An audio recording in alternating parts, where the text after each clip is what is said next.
Assalamualaikum warahmatullahi wabarakatuh. Perkenalkan, nama saya Putri Damayanti dengan nomor absen 7.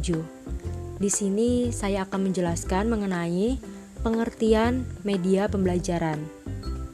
Menurut terminologinya, kata media berasal dari bahasa Latin yaitu medium, yang artinya perantara. Sedangkan dalam bahasa Arab, media berasal dari kata wasailah, artinya pengantar pesan dari pengirim kepada penerima pesan. Media dalam pembelajaran merupakan perantara atau pengantar sumber pesan dengan penerima pesan, merangsang pikiran, perasaan, perhatian, dan kemauan sehingga terdorong serta terlibat dalam pembelajaran. Proses pembelajaran pada dasarnya juga merupakan proses komunikasi, sehingga media yang digunakan dalam pembelajaran disebut media pembelajaran.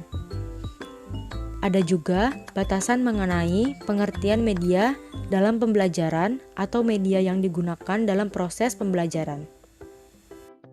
Selanjutnya, ada beberapa definisi media pembelajaran menurut beberapa para ahli. Yang pertama ada menurut Gerlach and Ely pada tahun 1971 mengemukakan bahwa media belajar merupakan alat-alat grafis, fotografis atau elektronis untuk menangkap, memproses, dan menyusun kembali informasi visual atau verbal. Lalu yang kedua ada Heinrich dan kawan-kawan pada tahun 1985 mengemukakan bahwa media pembelajaran merupakan pembawa pesan-pesan atau informasi yang bertujuan pembelajaran atau mengandung maksud-maksud pembelajaran. Lalu yang ketiga, ada Martin dan Briggs pada tahun 1986 mengemukakan bahwa media pembelajaran mencakup semua sumber yang diperlukan untuk melakukan komunikasi dengan pembelajar. Hal ini bisa berupa perangkat keras dan perangkat lunak yang digunakan pada perangkat keras. Lalu yang keempat, ada dari Haji Malik pada tahun 1994 mengemukakan bahwa media belajar adalah segala sesuatu yang dapat digunakan untuk menyalurkan pesan atau bahan pembelajaran, sehingga dapat merangsang pikiran, perhatian, minat, dan perasaan pembelajar dalam kegiatan belajar untuk mencapai tujuan pembelajaran tertentu. Assalamualaikum warahmatullahi wabarakatuh. Perkenalkan, nama saya Nurul Mulfiani, nomor absen 53. Di sini saya akan menjelaskan tentang jenis-jenis dari media pembelajaran secara umum. Yang pertama ada media audio.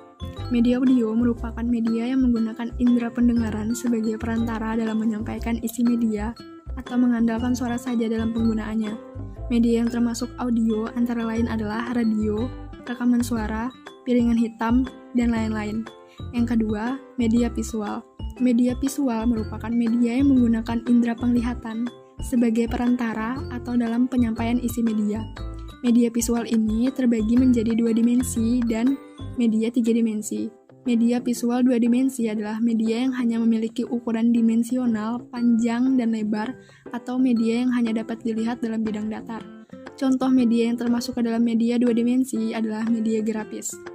Media grafis ini menjadi media yang mudah dan banyak digunakan dalam pembelajaran dikarenakan pembuatannya yang bisa disesuaikan secara sederhana, seperti menggunakan papan tulis dan spidol, maupun dibuat dengan alat modern, seperti menggunakan teknologi berbasis aplikasi, baik yang berbasis komputer. Sedangkan media 3 dimensi adalah media yang penyajiannya tidak hanya dapat dilihat saja, namun juga bisa disentuh secara nyata. Media 3 dimensi ini bisa berbentuk makhluk hidup maupun benda mati. Contoh media 3 dimensi ini adalah globe, peta timbul, hewan, tumbuhan, dan lain-lain. Yang ketiga, ada media audiovisual. Media audiovisual menggunakan indera penglihatan dan pendengaran sebagai perantara dalam penyampaian isi media. Contoh yang mudah dari media audiovisual ini adalah berupa video, film, televisi, dan lain-lain. Media audiovisual terbagi lagi menjadi audiovisual murni dan audiovisual tidak murni. Audiovisual murni adalah audio media yang baik unsur gambar maupun suaranya berasal dari satu sumber, misalnya video dokumenter. Sedangkan audiovisual tidak murni, unsur gambar dan suara pada media tersebut tidak berasal dari satu sumber, misalnya slide presentasi yang diberikan rekaman suara tambahan. Slide selanjutnya, jenis media pembelajaran menurut Yudi Munadi. Yudi Munadi menjelaskan ada beberapa pengelompokan media yang terbagi dalam beberapa kelompok. Yang pertama itu ada berdasarkan perkembangan teknologi Seals dan Glasgow, yang membagi media berdasarkan perkembangan teknologi dalam dua klasifikasi, yaitu yang pertama ada media tradisional, yang kedua ada media teknologi mutakhir. Media tradisional itu terbagi menjadi 5. Yang pertama ada visual yang diproyeksikan, yang dimana di situ ada proyeksi overhead dan slide film strip. Yang kedua ada visual yang tak diproyeksikan, ada gambar, poster, dan grafik. Yang ketiga ada audio, itu seperti rekaman piring. Yang keempat ada penyajian multimedia, yaitu multi-image. Yang kelima visual dinamis yang diproyeksikan, seperti film, televisi, dan video. Yang kedua ada media teknologi mutakhir. Media teknologi mutakhir itu ada media berbasis telekomunikasi seperti telekonferensi atau kuliah jarak jauh. Yang kedua ada klasifikasi media berdasarkan karakteristik stimulus. Klasifikasi ini dikemukakan oleh Briggs, di mana dikatakan bahwa pengelompokan media lebih mengarah pada karakteristik siswa, tugas instruksional, bahan dan transmisinya. Briggs mengklasifikasikan beberapa macam media yang digunakan dalam proses pembelajaran, yaitu seperti objek, suara langsung, media cetak, papan tulis, film bingkai, film rangkai, film gerak, televisi, gambar, serta rekaman audio. Yang terakhir ada klasifikasi media berdasarkan indera yang terlibat. Klasifikasi media ini dikemukakan oleh Rudy Briggs yang menyatakan bahwa terdapat 3 ciri utama dalam pembagian media, yaitu yang pertama ada ciri berdasarkan suara, yang kedua ada ciri berdasarkan visual seperti gambar dan garis, yang ketiga ada ciri berdasarkan gerak. Itu saja penjelasan yang dapat saya sampaikan. Terima kasih. Assalamualaikum warahmatullahi wabarakatuh. Perkenalkan, nama saya Muhammad Mahdianur dengan nomor absen 38. Di sini saya akan menjelaskan materi tentang pemanfaatan media pembelajaran berdasarkan jenis ketentuannya. A. Pemanfaatan media pembelajaran bagi anak tunanetra. Anak tunanetra adalah anak yang memiliki hambatan dan penglihatan. Oleh karena itu, mereka sangat memerlukan media pembelajaran dalam proses belajar mengajarnya. Media pembelajaran yang dapat digunakan bagi anak tunanetra adalah sebagai berikut. Pertama, tulisan Braille serta buku-buku yang menggunakan huruf Braille. Misalnya dalam pelajaran bahasa Indonesia, anak tunanetra tentunya harus menggunakan huruf Braille dalam menulis serta membaca isi bacaan. 2. Miniatur binatang atau hewan. Media ini biasanya digunakan pada pembelajaran ilmu pengetahuan alam IPA. Namun dalam pelaksanaannya, guru harus menjelaskan bahwa miniatur tersebut merupakan bentuk kecil dari contoh-contoh binatang yang sedang dipelajarinya. B. Pemanfaatan media pembelajaran bagi anak tunarungu. Anak tunarungu memiliki keterbatasan dalam berbicara dan mendengar. Media pembelajaran yang cocok untuk anak tunarungu adalah media visual, dan cara menerangkannya dengan bahasa bibir atau gerak bibir. Contoh media pembelajaran yang dapat digunakan bagi anak tunarungu adalah sebagai berikut. Yang pertama, media stimulus visual. 2. Cermin artikulasi yang digunakan untuk mengembangkan feedback visual dengan melihat mengontrol gerakan organ artikulasi diri siswa itu sendiri, maupun dengan menyamakan gerakan atau posisi organ artikulasi dirinya dengan posisi organ artikulasi guru. C. Pemanfaatan media pembelajaran bagi anak tunagrahita. Alat bantu pelajaran penting diperhatikan dalam mengajar anak tunagrahita. Hal ini disebabkan anak tunagrahita kurang mampu berpikir abstrak. Mereka membutuhkan hal-hal yang konkret. Agar terjadinya tanggapan tentang objek yang dipelajari, maka dibutuhkan alat pelajaran yang memadai. Selanjutnya, diterangkan tentang karakteristik alat bantu pelajaran untuk anak tunagrahita antara lain. Yang pertama, warna harus mencolok. Kedua, garis bentuk harus abstrak. Hal yang paling penting adalah dalam menciptakan atau memilih alat bantu atau media pembelajaran ini harus diingatkan tentang hal-hal yang perlu ditonjolkan atau yang akan menjadi pusat pembicaraan. Anak tunagrahita akan mengalami kesulitan apabila dihadapkan dengan objek yang kurang jelas tanpa tekanan tertentu. Jadi, dalam memilih media pembelajaran bagi anak tunagrahita harus benar-benar selektif dan mengarah pada hal yang abstrak, serta disesuaikan dengan karakteristik dan kemampuan yang ada pada masing-masing anak. Baiklah, yang terakhir, pemanfaatan media pembelajaran bagi anak tunadaksa. Anak tunadaksa dari segi mental dan otaknya normal saja. Namun mereka memiliki keterbatasan fisik sehingga memerlukan layanan khusus dan alat bantu gerak agar mereka bisa melakukan aktivitas sehari-hari tanpa adanya bantuan dari orang lain. Media pembelajaran yang digunakan untuk anak tunadaksa sama dengan anak-anak normal lainnya. Hanya saja disesuaikan dengan materi dan kecacatan bagian yang mana dialami oleh anak tersebut agar terciptanya proses belajar yang kondusif. Sekian dari saya, terima kasih. Assalamualaikum warahmatullahi wabarakatuh. Perkenalkan, nama saya Fahrina Hikmah, nomor absen 49. Saya di sini ingin melanjutkan penjelasan dari teman saya, yaitu fungsi media pembelajaran untuk anak berkebutuhan khusus. Media pembelajaran anak berkebutuhan khusus sama seperti media pembelajaran pada anak normal, yaitu media berbasis manusia, media cetak, media visual, media audiovisual, media berbasis benda nyata, dan media komputer. Akan tetapi dalam pembuatan dan pemilihan media untuk anak berkebutuhan khusus lebih memperhatikan kepraktisan dan kesederhanaan media agar mudah dipahami.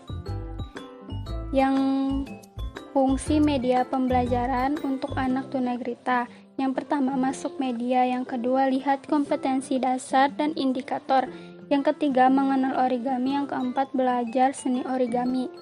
Media pembelajaran menurut para ahli, yaitu MC Kno, mengemukakan 4 fungsi media pembelajaran. Yang pertama, mengubah titik berat pendidikan formal, yang artinya dengan media pembelajaran yang tadinya abstrak menjadi konkret, pembelajaran yang tadinya teoritis menjadi fungsional praktis. Yang kedua, membangkitkan motivasi belajar. Dalam hal ini, media menjadi motivasi ekstrinsik bagi pembelajar, sebab penggunaan media pembelajaran menjadi lebih menarik dan memusatkan perhatian pembelajar.